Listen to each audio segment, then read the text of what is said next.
ان کے اتحادی ہیں. میری بڑی خواہش تھی ناظرین پروگرام کا باقاعدہ آغاز کرنے سے پہلے سوال کی طرف جانے سے پہلے بتا دوں کہ چیئرمین واسق کیوم صاحب ہمیں جوائن کریں, اور کافی دنوں سے میں ان سے رابطے میں بھی تھا, رکن پنجاب اسمبلی ہیں, راولپنڈی سے ان کا تعلق ہے. وہ ہمارے ساتھ مہربان طریقے سے, بڑے مشفقانہ طریقے سے وعدہ کرتے رہے, آج نہیں کل نہیں پرسوں نہیں, ایک دو دن اور آگے کر لیں, سی ایم آئی ٹی کی رپورٹ آ جائے پھر کر لیں گے, فلاں چیز آ جائے پھر کر لیں گے. مجھے نہیں علم کہ وہ وقت کیوں نہیں دے رہے تھے. آخرکار جو ہے آج ہم مجبور ہو گئے کہ ہم تو اپنی بات کریں, سرکار نہیں کرتی, وہ جواب نہیں دیتے, ہو سکتا ہے ان کے پاس جواب ہو ہی نہ, تو ہم تو اپنی بات کریں. تو پروگرام کا آغاز کرتے ہیں. پہلے میں چلوں گا راشد صاحب کی طرف سے. راشد منظور صاحب, کیا صورتحال ہے, یہ پیف ہے کیا, اس میں کرپشن کیا ہے, منصوبہ کیا ہے, کس طرح دیکھتے ہیں آپ اس کو؟ بہت شکریہ نجم بھائی. اصل میں پیف کا تعارف جو ہے وہ تو ہر کسی کو پتا ہے کہ یہ چودھری پرویز الہی نے جب یہ انیشیٹ کیا منصوبہ, اس کے پیچھے پرپس یہی تھا کہ جو بیکورڈ ایریاز ہیں وہاں کے جو بچے ہیں, غریبوں کے جو بیکورڈ ایریاز ہیں, وہاں پہ غربا ہیں جو کہ فیسیں تک نہیں اپنی دے سکتے, وہاں پہ موجود جو پرائیویٹ سکولز ہیں ان کو اڈاپٹ کیا جائے, گورنمنٹ انہیں اڈاپٹ کرے, انہیں فنڈنگ کرے. اب ان میں جتنے بھی بچے پڑھیں گے ان کی فیسز جو ہیں, وہاں کے اساتذہ جو ہیں ان کی تنخواہیں ہیں, اس کے علاوہ جتنے بھی اخراجات ہیں بکس کے, یونیفارمز کے, وہ تمام فنڈنگ جو ہے وہ گورنمنٹ کرے گی. لیکن اس کے ساتھ ساتھ یہ کچھ شرائط رکھی گئی کہ ان کا جو معیار ہے وہ اس پہ کسی بھی قسم کا کوئی کمپرومائز نہیں کیا جائے گا. اس کا پراپرلی QAT بھی ہوتا تھا, جسے کوالٹی ایشورنس ٹیسٹ بھی کہتے ہیں, اسی کی بنیاد پر یہ فنڈنگ جاری کی جاتی تھی. اور بڑا اچھا پروجیکٹ یہ جب لانچ ہوا تو اس میں راشد, آپ مطمئن ہیں کہ پرویز الہی صاحب نے جو منصوبہ شروع کیا, پھر شہباز شریف اس کو بہت آگے لے گئے, آپ مطمئن ہیں کہ یہ ایک اچھا منصوبہ تھا, یا کوئی مال شال کمانے کا, لوگوں کو اپنے لوگوں کو نوازنے کا, سرکاری خزانے سے کروڑوں اربوں روپے اپنے لوگوں کو دے دینے کا, کوئی اس قسم کا منصوبہ تھا یہ؟ دیکھیں, اگر اس قسم کا منصوبہ ہوتا تو اس کے بعد وزیر اعلیٰ پنجاب بنے تھے شہباز شریف صاحب, وہ اس منصوبے کو کبھی بھی آگے چلنے نہ دیتے. ہاں, پولیٹیکلی بھی اگر وہ دیکھتے تو اس کی کم از کم مخالفت وہ ضرور کرتے, کہ اتنی شدید قسم کی سیاسی ان کی مخالفت تھی تو وہ کبھی بھی اس کو ہضم نہ کر پاتے. لیکن اس کی پرفارمنس اور اس کی بہترین نتائج جو ہیں اس کی بنا پر وہ بھی مجبور ہو گئے. ہاں, وہ صرف اس کو کنٹینیو کرنے پر مجبور نہ ہوئے, انہوں نے اس کو ایکسپینڈ کیا, اور انہوں نے کہا کہ ہم اس کو فیسیلیٹیٹ کرتے ہیں, جس حد تک ہم اس کو ایکسپینڈ کرنا چاہتے ہیں. اچھا, اس وقت شکایت کیا ہے, اس کو تھوڑا سا ڈیٹیل. اصل میں اس وقت کی شکایت تو ایک سمپل سی چیز ہے کہ وزیر اعلیٰ پنجاب جو ہیں وہ چیف ایگزیکٹو ہیں, ان کے علم میں یہ چیز آئے گی تو وہ اس چیز کو سمجھ پائیں گے. لیکن تحریک انصاف کی جب سے حکومت بنی ہے, اس کے جو وزیر ہیں, وزیر اسکول ایجوکیشن مراد راز صاحب, ان کی سمجھ میں کوئی چیز نہیں آ رہی, اور ان کا یہ کام بھی نہیں ہے.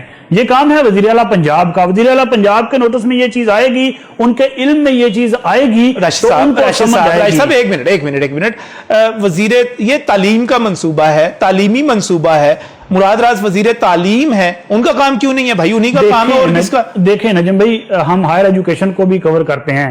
جتنی بھی یونیورسٹیاں ہیں نا پنجاب کی, وہ تمام خود مختار ادارے ہیں, اٹانومس باڈیز ہیں. ہاں, ہائر ایجوکیشن ڈپارٹمنٹ جو ہے وہ ایک لمٹ تک, ایک حد تک اس کا رول ہو سکتا ہے اس میں, لیکن اس طرح سے انفلوئنس کرنے کا ان کا کوئی کردار نہیں ہوتا. اسی طرح وزیر جو وزیر اسکول ایجوکیشن ہے, ان کا کام اٹانومس باڈی میں ان کا براہ راست رول ہو ہی نہیں سکتا. ان کا رول ہے بھی نہیں. ان کا ایکٹ دیکھ لیں, ان کے قوانین دیکھ لیں, میرا خیال ہے انہیں خود بھی پڑھنے کی ضرورت ہے. اچھا, آپ مجموعی طور پر مطمئن ہیں اس منصوبے سے؟ میں بالکل مطمئن, میں کور کر رہا ہوں پچھلے 10 سال سے اس کو, اور مجھے پتا ہے اس نے جس طرح کے بہترین نتائج ہیں وہ برآمد کیے ہیں. میں عدنان فیصل صاحب کی طرف جاؤں. عدنان صاحب, ایک منصوبہ اچھا ہے, مان لیا اچھا ہے, بہت اچھا منصوبہ ہے, اس کے ذریعے ہمارے کم وسیلہ لوگ, غریب آبادیوں میں بہت اچھا کام ہو رہا ہے.